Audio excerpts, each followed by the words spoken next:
मेरे दोस्तों, आपको अगर अच्छी अच्छी अर्निंग करनी है तो इस वीडियो को लाजमी देखें मेरे दोस्तों, और मेरे चैनल पे आएँ। आपको मैं वहाँ पे अच्छी एक वीडियोस वहाँ से मिलेंगी।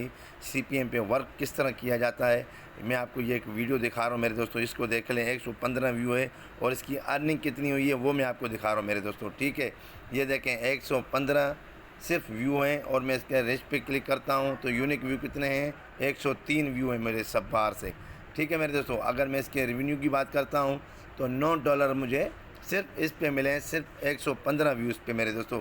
ठीक है, और आरपीएम की बात करें तो $80 आरपीएम है, और अगर मैं सीपीएम की बात करूं तो $167 मेरे बने हुए हैं इसके मेरे दोस्तों। ठीक है, तो मेरे दोस्तों ये सीपीएम का वर्क होता है। अगर सीपीएम पे वर्क किस तरह किया जाता है आपको जानना है तो मेरे चैनल पे आइए, वहाँ पे अच्छी अच्छी वीडियोस बनी हुई हैं, तो उनको आप देख के आप अपना रेवेन्यू बढ़ा सकते हैं मेरे दोस्तों।